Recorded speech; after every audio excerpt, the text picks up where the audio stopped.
अगर तुम लड़ना चाहते हो तो चलो लड़ते हैं। हेवन सप्रेसिंग मैजिक सेक्ट के शिष्यों को लड़ने की मुद्रा में देखकर राघव ने भी अपना आध्यात्मिक युवान संचालित करना शुरू कर दिया। उसके 108,000 मूल रून सक्रिय हो गए। एल्डर मास्टर की एक चिल्लाहट अचानक गूंज उठी, राघव, अशिष्ट मत बनो। तुम यहां किसी पर हमला कैसे कर सकते हो? तुम्हें इसके लिए 2 घंटे के लिए दीवार के सामने खड़े होने की सजा दी जाती है। राघव चौंक गया। अरे, एक सेकंड रुको, क्या एल्डर मास्टर ने ही उससे यह सब करने को नहीं कहा था? राघव गायब हो गया। स्थानिक ऊर्जा ने उसे घेर लिया और वह अचानक एल्डर मास्टर के कमरे में प्रकट हुआ। एल्डर मास्टर ने प्रशंसा के साथ उसके कंधे पर थपथपाया। शाबाश, जाहिर है इस तरह के मामले को राघव को सौंपना सबसे बुद्धिमानी वाला विकल्प था। राघव ने पूछा, एल्डर मास्टर, क्या हेवन सप्रेसिंग मैजिक सेक्ट हमारा दुश्मन है? एल्डर मास्टर ने कहा, वे दुश्मन नहीं है, लेकिन वे दोस्त भी नहीं है। मूल रूप से हेवन स्प्लिटिंग बैटल सेक्ट, एक्सुएंशन दाओ सेक्ट और हेवन सप्रेसिंग मैजिक सेक्ट लगभग एक ही समय में स्थापित हुए थे और संस्थापक कभी सबसे अच्छे दोस्त थे। उस समय तीनों संप्रदायों की शक्ति लगभग समान थी, लेकिन अगर आपको कहना पड़े कि कौन कमजोर या मजबूत था, तो हेवन स्प्लिटिंग बैटल सेक्ट सबसे मजबूत था। एक्सुएंशन दाओ सेक्ट दूसरे स्थान पर था और हेवन सप्रेसिंग मैजिक सेक्ट आखिरी में था। लेकिन बाद में एक अप्रत्याशित घटना घटी। आकाश के नीचे के सभी संप्रदायों को भारी नुकसान हुआ। हेवन स्प्लिटिंग बैटल सेक्ट के स्प्लिट द हेवंस के अंतिम 3 रूप खो गए, जबकि एक्सुएंशन दाओ सेक्ट के साथ भी ऐसा ही हुआ। हालांकि एक्सुएंशन कैटलॉग अभी भी पूरा है, लेकिन अत्यंत महत्वपूर्ण मूल व्याख्या नष्ट हो गई थी। वो व्याख्या संस्थापक द्वारा व्यक्तिगत रूप से बनाई गई थी। इसमें एक्सुएंशन कैटलॉग के सभी दाओस का सार दर्ज था, लेकिन ये उस समय की लड़ाई में बर्बाद हो गई थी। अब जो साधारण शिष्यों को समझने के लिए दिया जाता है, वह केवल मूल व्याख्या का एक छोटा हिस्सा है, जबकि बाकी को बाद में जोड़ा और ठीक किया गया था। लेकिन अंदर की कुल जानकारी मूल एक्सुएंशन कैटलॉग के 100वें हिस्से से भी कम है। एल्डर मास्टर ने जारी रखने से पहले एक लंबी आह भरी। हालांकि हेवन सप्रेसिंग मैजिक सेक्ट बहुत होशियार था। उस लड़ाई में हालांकि उन्हें भी भारी नुकसान हुआ, वे अपनी विरासत को बरकरार रखने में कामयाब रहे। राघव ने बीच में टोकते हुए कहा, होशियार से आपका मतलब है कि वे कायर थे और अपनी पूरी शक्ति बाहर नहीं लाए। दूसरों ने सब कुछ दांव पर लगा दिया, लेकिन वे चुपके से हाथ खींच रहे थे। एल्डर मास्टर थोड़ा मुस्कुराया, जैसा अपेक्षित था। तुम्हारे साथ घुमा फिरा कर बात करने की कोई जरूरत नहीं है। तुम ज्यादा दूर नहीं हो। जहां तक उस लड़ाई का सवाल है, मत पूछो, क्योंकि तुम इसके बारे में जान नहीं सकते। लेकिन उस लड़ाई के परिणाम स्वरूप हेवन सप्रेसिंग मैजिक सेक्ट तीनों संप्रदायों में सबसे मजबूत बन गया और वे दिन ब दिन अधिक घमंडी होते जा रहे हैं। वे हेवन स्प्लिटिंग बैटल सेक्ट के सामने अकड़ने की हिम्मत नहीं करते, क्योंकि उनकी खेती की तकनीक के कारण उनके सभी शिष्य युद्ध के दीवाने हैं। वे जरा सी उकसाहट पर भड़क उठेंगे, जो काफी हद तक तुम्हारे जैसा ही है। हो सकता है कि तुम्हारा गुस्सा स्प्लिट द हेवन से संबंधित हो। इसलिए हेवन सप्रेसिंग मैजिक सेक्ट ने अपना निशाना मेरे एक्सुएंशन दाओ सेक्ट पर साधा है। वे हमें दबाना चाहते हैं, शायद खुद को उपलब्धि की भावना देने के लिए। पिछली पीढ़ी के एल्डर मास्टर, मेरे गुरु, ने हमेशा उन्हें समायोजित किया, जिससे उन्हें ये करने की आदत पड़ गई। इसलिए इस बार मैं उन्हें जोरदार जवाब देना चाहता हूं, लेकिन मुझे तुम्हारी मदद चाहिए। क्या तुम इच्छुक हो? राघव ने आत्मविश्वास से अपनी छाती थपथपाई। आपको बस एक शब्द देना है। ऐसे व्यक्ति से मिलना दुर्लभ था जो वास्तव में उसका इस तरह समर्थन करता था। स्वाभाविक रूप से उसे चुकाना था। एल्डर मास्टर ने यह कहकर राघव की नजर से गायब हो गया। अच्छा है, तो यहां 2 घंटे के लिए आराम करो। मैं जाकर देखता हूं कि बिलाल क्या साजिश रच रहा है। राघव चाय की मेज के सामने बैठ गया। उसने शिष्टाचार का पालन नहीं किया, सीधे अपने लिए एक कप डाल लिया।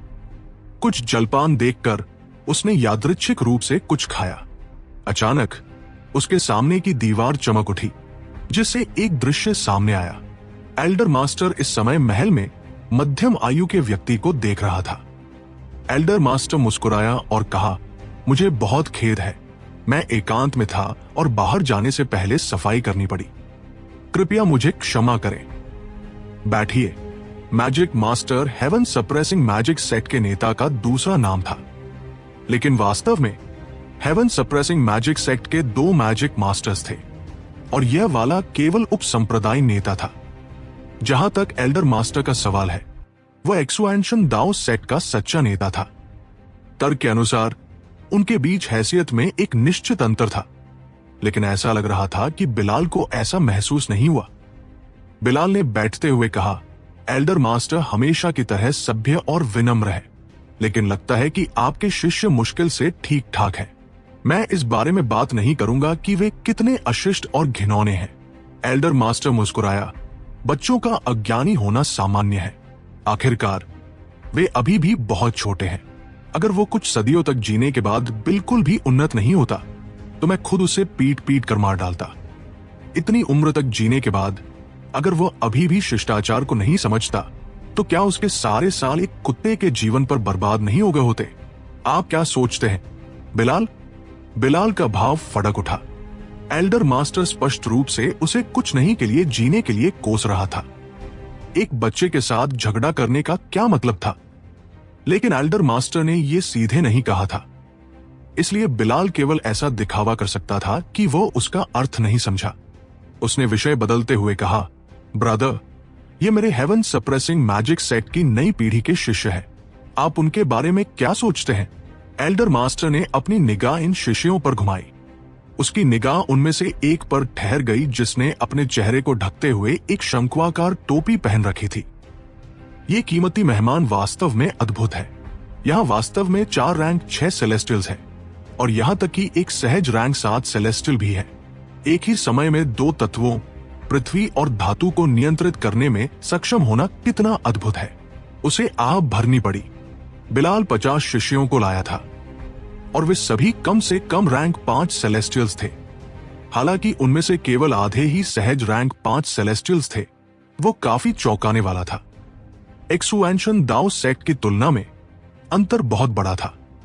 4 रैंक 6 सेलेस्टियल्स में से उनमें से केवल एक सहज था, लेकिन भले ही ये सिर्फ एक अर्जित रैंक 6 सेलेस्टियल था, एक्सुएंशन दाओ सेक्ट की नई पीढ़ी में कोई भी उस स्तर तक नहीं पहुंचा था।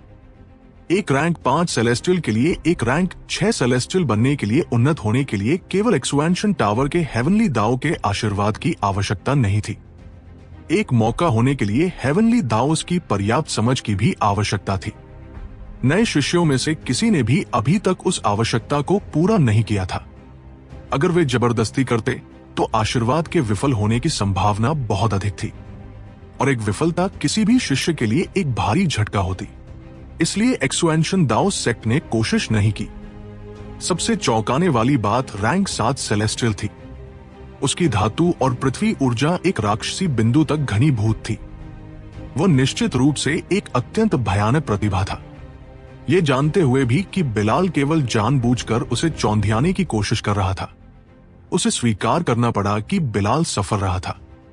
एल्डर मास्टर वास्तव में चौंक गया था। हालांकि एल्डर मास्टर को पक्का यकीन था कि यह समूह हेवन सप्रेसिंग मैजिक सेक्ट के 50 सबसे मजबूत सदस्यों का था। जब एक्सुएंशन दाओ सेक्ट की नई पीढ़ी के शीर्ष 50 लोगों से तुलना की गई तो अंतर बहुत बड़ा था।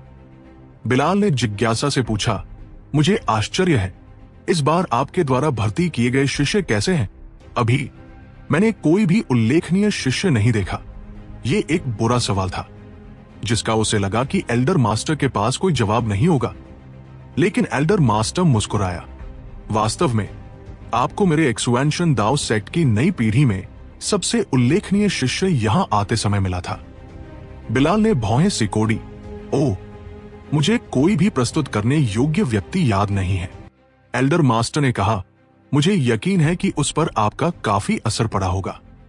ये वो असभ्य और हिंसक साथी है जिसने अंदर आने के रास्ते में आपको रोका था। बिलाल असंतुष्ट हो गया, ये सोचते हुए कि एल्डर मास्टर सिर्फ मजाक कर रहा था। वो, क्या आप मजाक कर रहे हैं? एल्डर मास्टर ने एक आत्मोपहास भरी मुस्कान के साथ कहा, उसका नाम राघव है। आप अपने शिष्यों को दाओ सेक्ट में जाकर पूछने के लिए कह सकते हैं। हर कोई उसका महान नाम जानता है।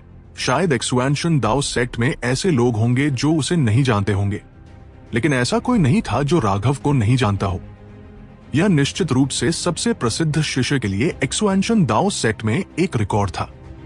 एक रैंक 6 सेलेस्टियल ने झुंझलाहट से कहा, हम्फ, अगर वो आपके एक्सुएंशन दाओ सेक्ट का शीर्ष शिष्य है तो मैं अपने हाथ के एक लहर से उन सभी को नष्ट कर सकता हूं। लगता है मैं व्यर्थ ही आया। बिलाल ने उसे डांटा, चुप रहो, तुम इतने अशिष्ट कैसे हो सकते हो? क्या ये वो जगह है जहां तुम बीच में टोक सकते हो? एल्डर मास्टर से उसने कहा, क्षमा करें, मैंने अपने शिष्यों को पर्याप्त रूप से अनुशासित नहीं किया, कृपया बुरा मत मानिए। हालांकि उसके मुंह से जो निकला वो डांट था, लेकिन यह थोड़ा भी ईमानदार नहीं था। वह स्पष्ट रूप से एल्डर मास्टर को शर्मिंदा करने की कोशिश कर रहा था। एल्डर मास्टर ने एक उदार मुस्कान के साथ कहा, यह ठीक है, मैं एक बच्चे के साथ झगड़ा करने की परेशानी नहीं उठाऊंगा, या ये मेरी हैसियत का नुकसान होगा। बिलाल भी मुस्कुराया, लेकिन वो अंदर से क्रोधित था। यह स्पष्ट रूप से इस बात का संदर्भ दे रहा था कि कैसे वह राघव से क्रोधित हुआ था और जोर से दहाड़ा था, लेकिन वह अपना गुस्सा भी प्रदर्शित नहीं कर सकता था, या ये और भी शर्मनाक होगा। और सबसे बुरी बात, ये उसके अपने शिष्यों के सामने होगा। बिलाल ने एल्डर मास्टर के साथ कुछ देर तक बातचीत की। इससे पहले कि वह कहे, मूल रूप से मैं अपने शिष्यों को एक्सुएंशन दाओ सेक्ट में लाया था ताकि वे दाओ सेक्ट के शिष्यों के साथ कुछ सलाह का आदान प्रदान कर सके, जिससे दोनों पक्षों की शक्ति बढ़े और हमारे शिष्यों को अनुभव मिल सके। लेकिन अब जब मैं एक्सुएंशन दाओ सेक्ट के शिष्यों को देखता हूं। बिलाल अचानक रुका और सिर हिलाया, आह भरी। उसका मतलब साफ था, एक्सुएंशन दाओ सेक्ट बहुत कमजोर था। एल्डर मास्टर ने उदासीनता से कहा, सच है, मेरे दाओ सेक्ट में शिष्यों की ये नई पीढ़ी आपके मैजिक सेक्ट की तुलना में कहीं अधिक कमजोर है। बिलाल ने अपना चारा डाला था, लेकिन एल्डर मास्टर ने उसे नहीं लिया, जिससे वो हक्का बक्का रह गया। क्या एक्सुएंशन दाओ सेक्ट वास्तव में इतना कायर था? अगर यह जारी रहा तो वे वास्तव में व्यर्थ ही आए होंगे। एल्डर मास्टर के अस्वीकृति को देखकर बिलाल ने स्वर बदल दिया। हालांकि एक निश्चित शक्ति अंतर है, एक आदान प्रदान करना और नोटों की तुलना करना आवश्यक है। आखिरकार ये दोनों पक्षों के शिष्यों के लिए फायदेमंद है। एल्डर मास्टर ने सिर हिलाया, मुझे नहीं लगता कि इसकी कोई जरूरत है। आखिरकार जब दो पक्षों के बीच अंतर बहुत बड़ा होता है तो ऐसे आदान प्रदान का कोई मतलब नहीं होता। शिष्यों में से एक ने व्यंग्य किया और अभी अपना मुंह खोलने ही वाला था कि बिलाल ने उसे घूर दिया। एल्डर मास्टर अंदर ही मुस्कुराया। क्या हर बार इसी पैटर्न का उपयोग करना दिलचस्प था? क्या वे अपनी विधियों को नहीं बदल सकते थे? एल्डर मास्टर ने बस एक शांत, उदासीन रूप धारण किया, जिससे उन्हें अपना खेल जारी रखने दिया गया। बिलाल ने कहा, एल्डर मास्टर, आप बहुत विनम्र हैं। सच कहूं तो दाओ सेक्ट के शिष्यों के बीच काफी उत्कृष्ट लोग हैं। बेशर्म, पूरी तरह से बेशर्म, बहुत बेशर्म, पूरी तरह से बहुत बेशर्म। ऐसी बकवास बोलने के बाद वो बिना भाव बदले उसे वापस लेने में सक्षम था। राघव ने उस क्षमता के लिए उसकी बहुत प्रशंसा की। राघव स्क्रीन के माध्यम से दृश्य देख रहा था। बिलाल ने पहले कहा कि उसने कोई उल्लेखनीय शिष्य नहीं देखा है, और फिर उसने कहा कि उसने काफी उत्कृष्ट शिष्य देखे हैं। एक व्यक्ति को कितना बेशर्म होना पड़ेगा जो आंख झपकाए बिना इस तरह बात कर सके। अब वो जानता था कि एल्डर मास्टर ने क्यों कहा था कि हेवन सप्रेसिंग मैजिक सेक्ट अधिक से अधिक हावी होता जा रहा है। वे स्पष्ट रूप से एक्सुएंशन दाओ सेक्ट को कुचलने के इरादे से थे। ये संकेतों का आदान प्रदान कैसे था? वे स्पष्ट रूप से दूसरों को कुचलने में खुशी खोजने आए थे। एक्सुएंशन दाओ सेक्ट के पास उनसे संकेतों का आदान प्रदान करने के लिए 5वें रैंक के सेलेस्टियल कितने कम थे? वे मूल रूप से एक ही स्तर पर नहीं थे। लेकिन एक बात थी जिसने उसे चौंका दिया। इन शिष्यों की शक्ति, उनकी वर्तमान उपलब्धियों का कितना हिस्सा हेवन सप्रेसिंग मैजिक सेक्ट से संबंधित था?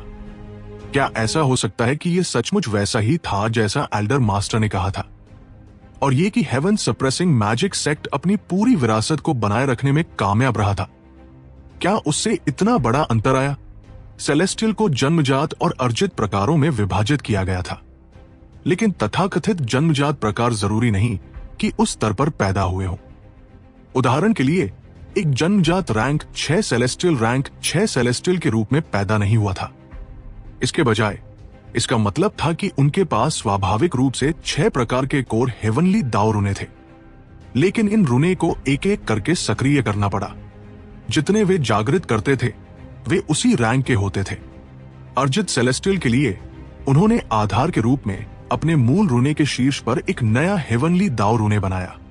उदाहरण के लिए एक रैंक 4 सेलेस्टियल के पास केवल 4 हेवनली दाव रुने थे, लेकिन विभिन्न तरीकों से उनके लिए एक नया हेवनली दाव रुने को संघनित करने और रैंक 5 सेलेस्टियल बनने की संभावना थी।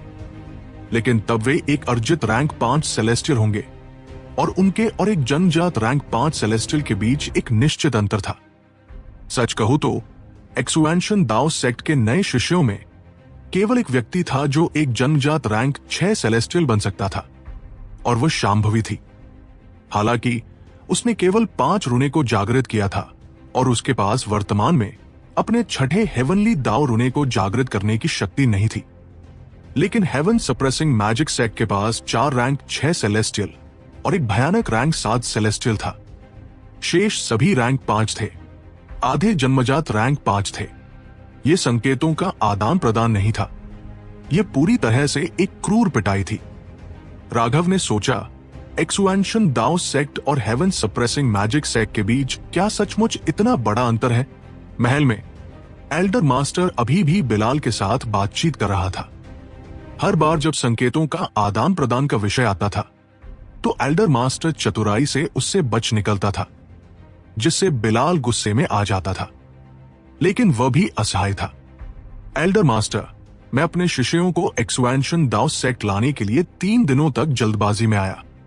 मूल रूप से लक्ष्य संकेतों का आदान प्रदान करना और दोनों पक्षों को सौहार्दपूर्ण ढंग से सहायता करना था। क्या तुम सचमुच मुझे ये चेहरा नहीं देने जा रहे हो? आखिरकार बिलाल ने धैर्य खो दिया और सीधे मुद्दे पर आ गया। वे लड़ने आए थे। एल्डर मास्टर ने अपनी चाय की चुस्की ली और कहा, गुस्सा क्यों? जब दोनों पक्षों के बीच शक्ति का अंतर इतना बड़ा हो तो लड़ाई के लिए मजबूर क्यों करें? बिलाल ने ठंडे ढंग से कहा, हम दोनों पक्षों की मदद करने के लिए महान जुनून के साथ इतनी दूर से आए। क्या तुम्हें नहीं लगता कि तुम मुझे ये थोड़ा सा चेहरा भी न देकर बहुत आगे जा रहे हो? इसके अलावा हमारे संप्रदायों के संबंध बहुत अच्छे हैं और हमारे पास हर कुछ दशकों में एक आदान प्रदान भी होता है। मुझे नहीं लगता कि अगर तुम्हारे इनकार की खबर सार्वजनिक हो गई तो ये तुम्हारे लिए अच्छा होगा। कैसा मूर्ख!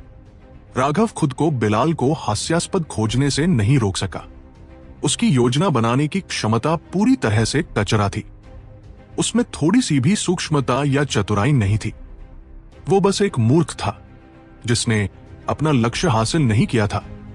उसे मजबूर करने के लिए अपना सारा चेहरा फेंक दिया था।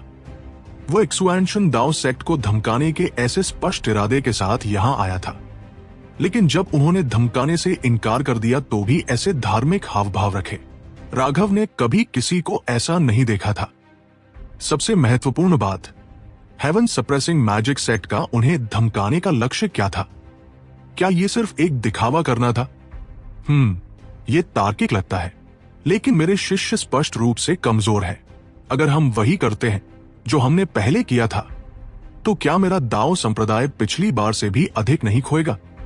एल्डर मास्टर ने अनिच्छा से कहा। बिलाल ने उत्सुकता से पूछा, एल्डर मास्टर, संकेतों का आदान प्रदान करते समय थोड़ा दाव लगाना सिर्फ मनोरंजन के लिए है। क्या ऐसा हो सकता है कि तुम्हारा दाओ संप्रदाय इतना सा पैसा भी नहीं निकाल सकता? एल्डर मास्टर का हाव भाव डूब गया। उसकी आंखों में क्रोध का एक संकेत दिखाई दिया, लेकिन इसे जल्दी से दबा दिया गया और उसने उदासीनता से कहा, हमारे पास पैसा है, लेकिन ये इसके लिए उपयुक्त नहीं है। बिलाल ने उपहास किया, ओह, क्या ये इतना कम है कि तुम इसे बाहर नहीं निकाल सकते? एल्डर मास्टर की आवाज ठंडी हो गई। मैजिक मास्टर, तुम्हारा ये मजाक बहुत ज्यादा है। मेरा एक्सुएंशन दाओ सेक्ट कितना भी गिर जाए, वो उस बिंदु तक नहीं पहुंचेगा। बस इतना है कि मुझे दाव पर लगाने के लिए जो कुछ है वो थोड़ा बहुत बड़ा है और उपयुक्त नहीं है। बिलाल की आंखों में एक सुखद आश्चर्य का भाव दिखाई दिया। लेकिन यह जल्दी से छिपा दिया गया। महान आश्चर्य के साथ उसने पूछा, तुम्हारे पास दाव पर लगाने के लिए क्या है? ये कितना बड़ा है? ये कितना भी बड़ा क्यों न हो, मेरा हेवन सप्रेसिंग मैजिक सेट इसका मुकाबला कर सकता है। एल्डर मास्टर ने कहा, ओह, तो मैं युआन माउंटेन के सामने अपनी 8 मिलियन मील की स्प्रिट स्टोन माइन को दाव पर लगाता हूं। बिलाल हक्का बक्का रह गया। वह एक सर्वोच्च खदान थी, एक्सुएंशन दाव सेट के 4 व्यावसायिक स्तंभों में से एक। एल्डर मास्टर इसके साथ जुए खेल रहा था। बिलाल ने जल्दी से निष्कर्ष निकाला कि एल्डर मास्टर उसे डराने की कोशिश कर रहा था। उसने कहा, यह सिर्फ एक खदान है, यह मेरे हेवन सप्रेसिंग मैजिक सेट के लिए कुछ भी नहीं है। हालांकि हमारे पास कोई स्प्रिट स्टोन माइन नहीं है, इसलिए मैं अपनी इमॉर्टल शॉकिंग लेक को दाव पर लगाऊंगा। इसके अंदर एक हेवन स्पिरिट स्प्रिंग है और इसके उपयोगों की व्याख्या करने की मुझे कोई आवश्यकता नहीं है, सही? यह निश्चित रूप से तुम्हारी स्प्रिट स्टोन माइन से कम मूल्य का नहीं है। एल्डर मास्टर ने पूछा, मूल्य लगभग समान है, लेकिन क्या तुम्हें नहीं लगता कि यह मेरे दाव संप्रदाय के लिए बहुत नुकसानदायक है? तुम्हारा क्या मतलब है? हमारे शिष्यों के बीच शक्ति का अंतर इतना बड़ा है, तुम्हारी श्रेष्ठता इतनी स्पष्ट है, तो क्या तुम्हें नहीं लगता कि इस तरह का समान जुआ अनुचित है? बिलाल तुरंत एल्डर मास्टर का मतलब समझ गया। एल्डर मास्टर चाहता था कि वह अपने चिप्स बढ़ाए। इसके बारे में सोचते हुए वो सहमत हो गया। जब जीतने की संभावना उसके पक्ष में इतनी ज्यादा थी, तो समान राशि का दाव लगाना एक्सुएंशन दाव सेट के लिए अनुचित था। तो तुम चाहते हो? बिलाल ने पहले निश्चित रूप से कुछ भी कहने से इनकार कर दिया। इसके बजाय खुद को अधिक घुमाव की जगह छोड़ दी। ये बहुत सरल है। ये जुआ मेरे दाव संप्रदाय के लिए प्रतिकूल है, इसलिए तुम्हारी इमॉर्टल शॉकिंग लेक के अलावा मैं तुम्हें अपनी medicine spirit valley, smelting immortal cave, 9 flower spirit when को भी दाव पर लगाने के लिए कहता हूं। एल्डर मास्टर ने एक बार में 10 से अधिक नामों को सूचीबद्ध किया, जिससे बिलाल का हाव भाव डूब गया। वो गुस्से में था। यह पूरी तरह से अनुचित है। वे स्थान कभी एक्सुएंशन दाव सेट के व्यवसाय थे।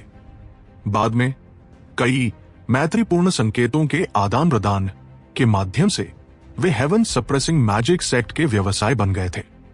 अब एल्डर मास्टर ने उन सभी को एक बार में सूचीबद्ध किया था, जिससे बिलाल को लगा कि एल्डर मास्टर उसके साथ खेल रहा है। एल्डर मास्टर ने अपनी चाय पीते हुए हठपूर्वक कहा, मेरे शिष्य कमजोर है, इसलिए ये चुनौती मूल रूप से अनुचित है। बिलाल ने ठंडे ढंग से कहा, मैं समझता हूं। वो समझ गया एल्डर मास्टर उसे डराने के लिए इतना कुछ मांग रहा था। वो इस चुनौती को रद्द करना चाहता था। यह भी साबित हुआ कि एल्डर मास्टर के पास जीतने की कोई आशा नहीं थी।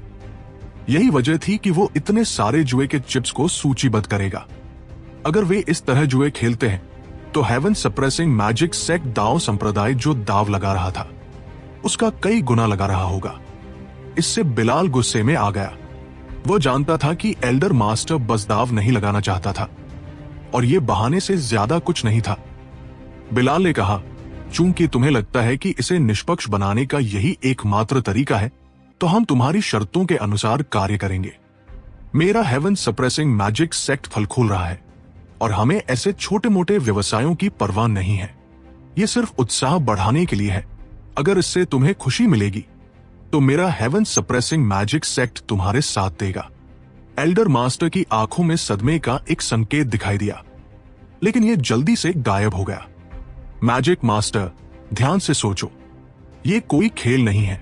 आमतौर पर शांत रहने वाले एल्डर मास्टर की आंखों में घबराहट का निशान बिलाल से नहीं बचा। इसने उसकी धारणा को और साबित कर दिया, और उसने अंदर ही अंदर उपहास किया। बिलाल ने पापपूर्ण ढंग से मुस्कुराया। बेशक मैंने इसके बारे में सोच लिया है। एल्डर मास्टर, तुम अपने शब्द से पीछे नहीं हटोगे, है ना? एल्डर मास्टर ने ठंडे ढंग से निशब्द किया, और उसने अपना हाथ हिलाया। हवा में एक रुने संघनित हुआ, क्योंकि उसने बिलाल को ठंडे ढंग से घूर लिया। बिलाल ने एल्डर मास्टर को देखा, अंत में उपहास किया और एक रुने को भी संघनित किया। ये एल्डर मास्टर के रुने के साथ विलय हो गया, और वे हवा में गायब हो गए। ये एक आध्यात्मिक अनुबंध था जिस पर हेवनली दाउस द्वारा निगरानी की गई थी। अगर कोई इससे पीछे हटता है, तो उन्हें कर्म का दंड मिलेगा। उन दोनों ने इस अनुबंध को अपने संप्रदायों के नेताओं के रूप में बनाया था। उनमें से कोई भी इससे पीछे हटने की हिम्मत नहीं करेगा, क्योंकि यह कुछ ऐसा था जो उनके संप्रदायों के उत्थान या पतन को निर्धारित करेगा। अनुबंध बनने के बाद एल्डर मास्टर का हाव भाव पहले की तरह शांत रहा। देखने के लिए कोई खुशी या चिंता नहीं थी, लेकिन कुछ अज्ञात कारण से बिलाल को थोड़ा असहज महसूस हुआ। हालांकि अनुबंध बन गया था, अब पीछे हटने का कोई रास्ता नहीं था। इसके अलावा उसे अपने शिष्यों पर पूरा भरोसा था।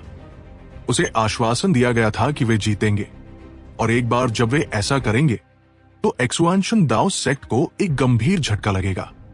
सभी इनर सेक्ट शिष्यों को प्लाजा के भीतर इकट्ठा करें। एल्डर मास्टर की आवाज इनर सेक्ट में प्रेषित हुई, यहां तक कि एकांत में शिष्य भी बाहर निकल आए। काम पर जाने का समय आ गया है। राघव खड़ा हुआ, अपने नितंबों से धूल झाड़ते हुए। वो कमरे से बाहर चला गया, तुरंत प्लाजा में प्रकट हुआ। प्लाजा एक पल में इनर सेक्ट शिष्यों से भर गया था। शांभवी, देवदत्त, गणेश, अरुण और अन्य सभी आ गए थे। उन्होंने पहले ही सुन लिया था कि हेवन सप्रेसिंग मैजिक सेक्ट के शिष्य आ गए हैं, और उन्होंने ज्यादातर उनके लक्ष्य का अनुमान लगाया था। संप्रदायों के बीच शिष्यों के लिए संकेतों का आदान प्रदान एक आम घटना थी। वे सभी फाउंडेशन फोर्जिंग क्षेत्र में उन्नत हो गए थे और अभी अभी एक्सुएंशन कैटलॉग से बाहर आए थे। इतनी शक्ति बढ़ने के बाद उनमें से कई अपनी नई शक्ति का परीक्षण करने के लिए एक लड़ाई के लिए तरस रहे थे। अर्जुन ने पूछा, बॉस क्या हो रहा है? राघव ने पूछा, कुछ नहीं, ये सिर्फ कुछ बकवास है। तुम्हारे तरफ चीजें कैसी हैं? मैंने इसका आधा पूरा कर लिया है। इसके अलावा तुम्हारे द्वारा मुझे भेजे गए सामग्रियों के साथ मेरी दक्षता और मेरा फोर्जिंग कौशल लगातार बढ़ रहा है।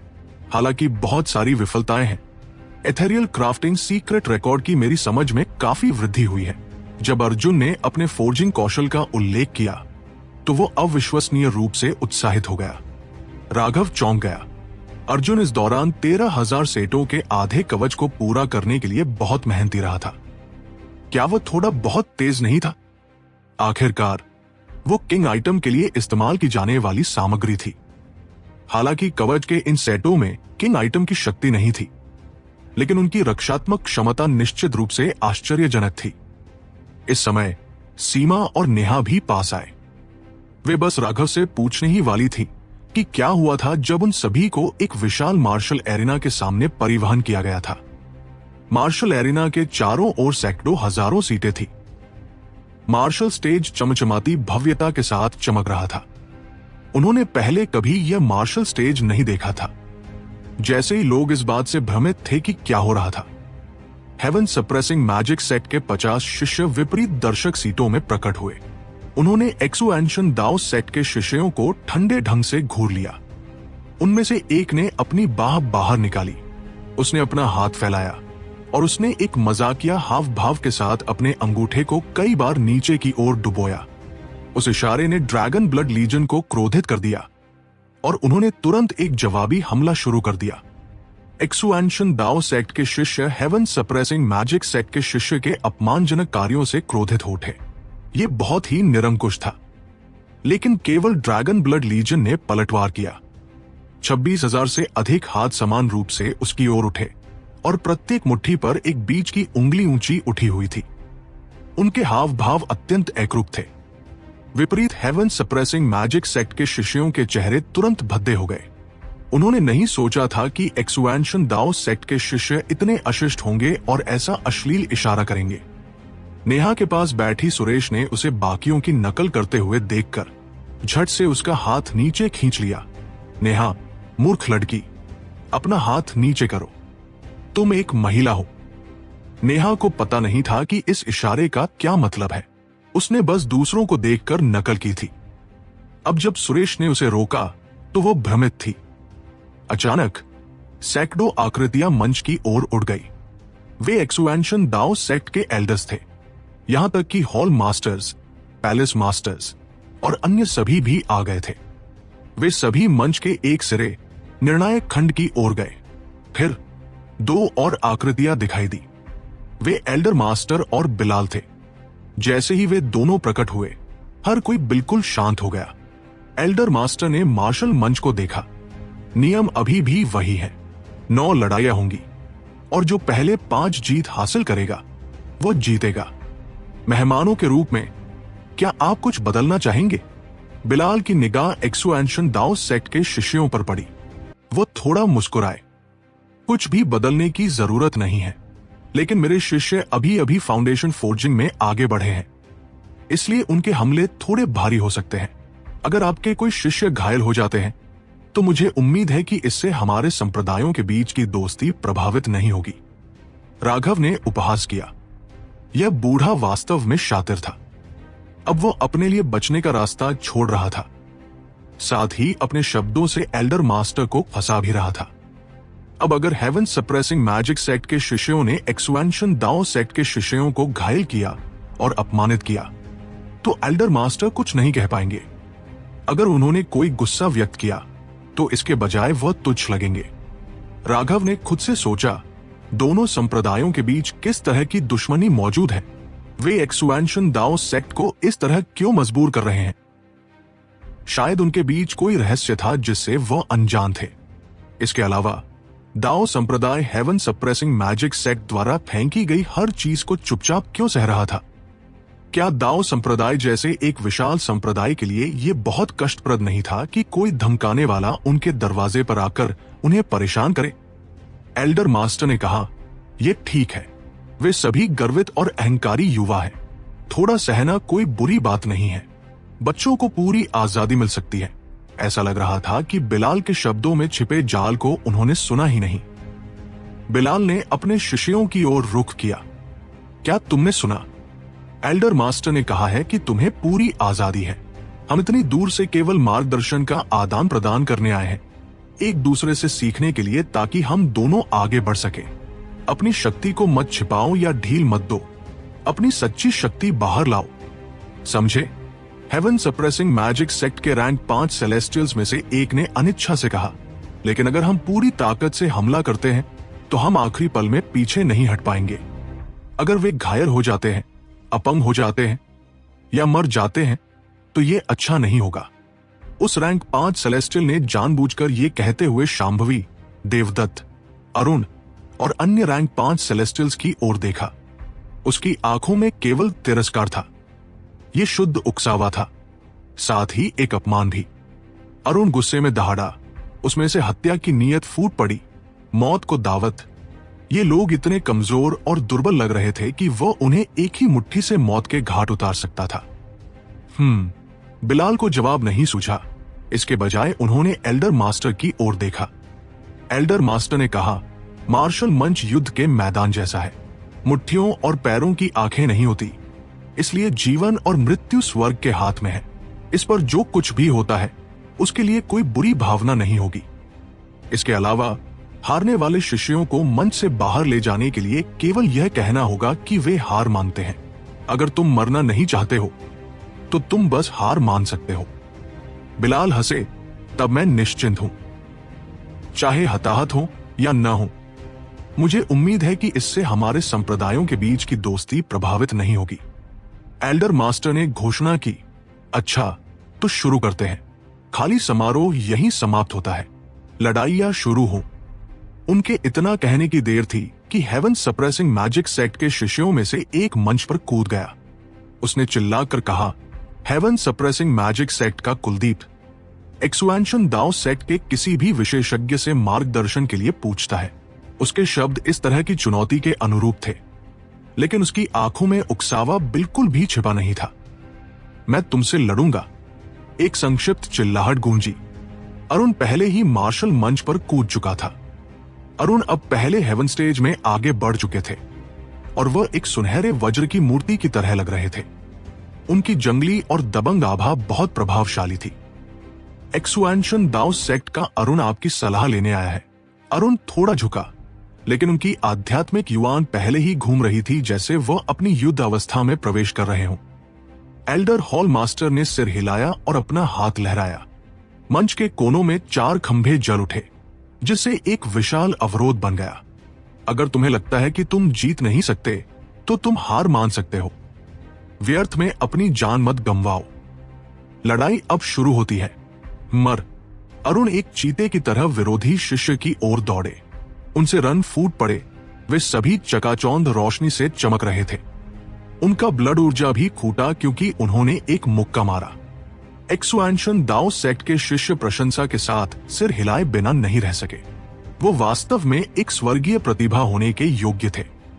एक ही पल में उन्होंने अपनी क्राई ऑफ द हेवनली दाउज, अपनी स्पिरिट ब्लड, साथ ही स्वर्ग और पृथ्वी के साथ विलय की शक्ति को बुलाया था। उनकी युद्ध शक्ति तुरंत शिखर पर पहुंच गई। धमाका। जब उनका मुक्का पड़ा तो एक जोरदार विस्फोटक आवाज गूंजी। लेकिन जिस बात से हर कोई सदमे में था वो ये थी कि हेवन सप्रेसिंग मैजिक सेक्ट के शिष्य ने केवल अपनी छड़ी लहराई थी और उनके सामने एक रनिक ढाल प्रकट हुआ जिसने अरुण के अविश्वसनीय रूप से शक्तिशाली मुक्के को रोक दिया। क्या? एक्सुएंशन दाओ सेक्ट के सभी शिष्य चौंक गए। अरुण ने स्पष्ट रूप से बिल्कुल भी नहीं रोका था, लेकिन उनका हमला बस इस तरह से रोक दिया गया था। रनिक ढाल बड़ा नहीं था, यह सिर्फ 3 फीट व्यास का था। अंदर के रन एक भंवर की तरह घूम रहे थे जो अरुण की ऊर्जा को निगल रहा था। हेवन सप्रेसिंग मैजिक सेक्ट के शिष्य ने उपहास किया, सिर्फ कच्ची ताकत। अगर तुम्हारे पास बस यही है तो तुम्हें खुद को शर्मिंदा करने के बजाय जल्दी से हार मान लेनी चाहिए। उनका रूप अभी भी बहुत आरामदेह और आसान था, जैसे उन्हें अरुण को अपनी आंखों में रखने की कोई जरूरत नहीं थी। एक्सुएंशन दाओ सेक्ट के शिष्य सभी दंग रह गए। हेवन सप्रेसिंग मैजिक सेक्ट के शिष्यों का एक यादृच्छिक सदस्य अरुण का मुकाबला करने में सक्षम था। क्या शक्ति का अंतर वास्तव में इतना विशाल था? अर्जुन ने पूछा, क्या हो रहा है?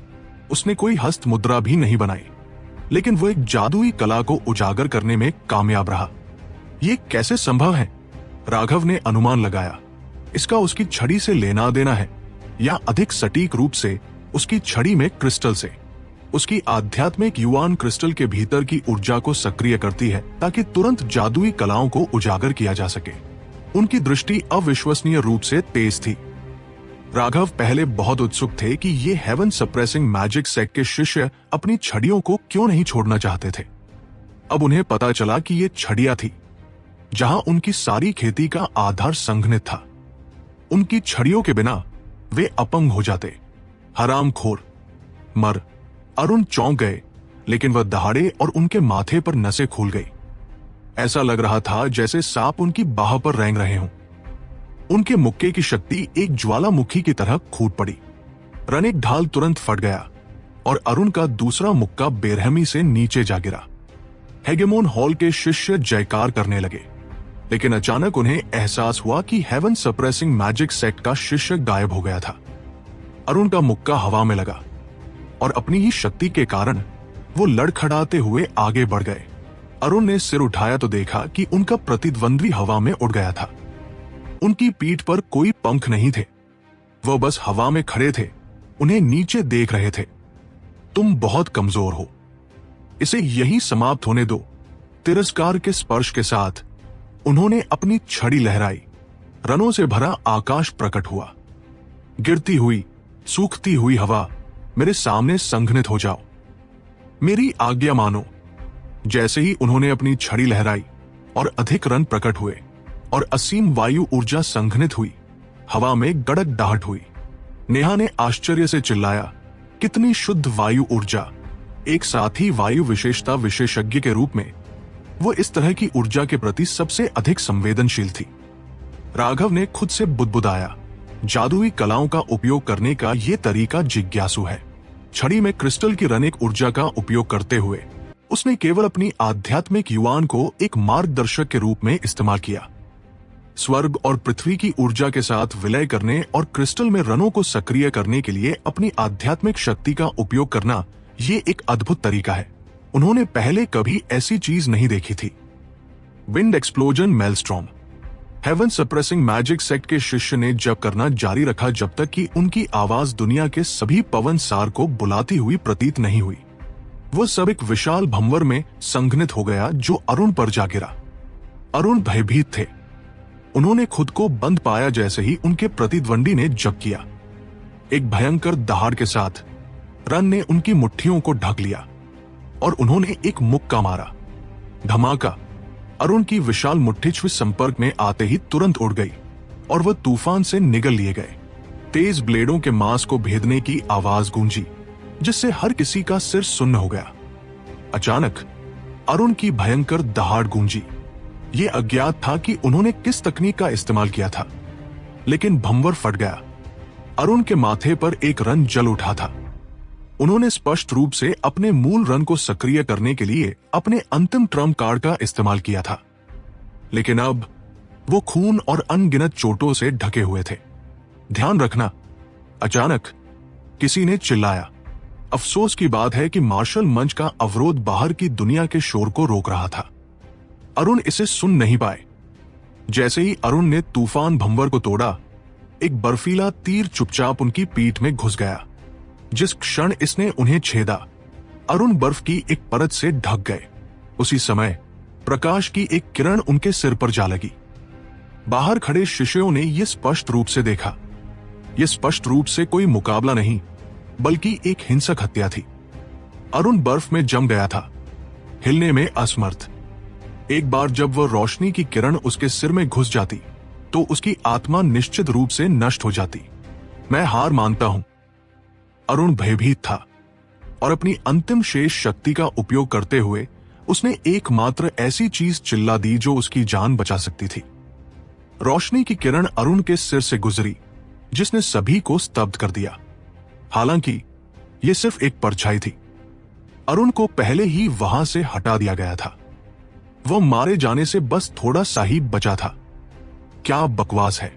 मुझे उम्मीद है कि एक्सुएंशन दाओ सेक्ट के सभी शिष्य इतने बेकार नहीं होंगे, वरना हम बेकार में आ गए, हेवन सप्रेसिंग मैजिक सेक्ट के शिष्य ने कहा, जब उसने अरुण को उपचार हॉल के शिष्यों द्वारा इलाज करवाते हुए देखा। सभी पर ठंडी नजर डालने के बाद वो मंच से उठ गया। एक बार जब कोई हार मान लेता है तो बाधा अपने आप बिखर जाती है। लानत है, कितना घमंडी। मनोज ने अपनी मुट्ठी भींच ली। लक्ष्मण ने जाते हुए उसकी आकृति को देखकर कहा, हालांकि उसमें घमंडी होने की योग्यता है। उपचार करने वाले शिष्यों की मदद से अरुण आखिरकार बैठ पाया, लेकिन वह अपने शरीर से बर्फ की ऊर्जा को बाहर निकालने की कोशिश करते हुए कांपता रहा। उस बर्फ की ऊर्जा ने लगभग उसकी जान ले ली थी। हेवन सप्रेसिंग मैजिक सेक्ट का सौरव एक्सुएंशन दाओ सेक्ट के महान शिष्यों से मुकाबला चाहता है। क्या कोई तैयार है? हेवन सप्रेसिंग मैजिक सेक्ट का एक और शिष्य मंच पर कूद गया। जब उसने उन्हें महान कहा तो उसने जानबूझकर एक ठास लहजा इस्तेमाल किया, स्पष्ट रूप से उनका मजाक उड़ाते हुए।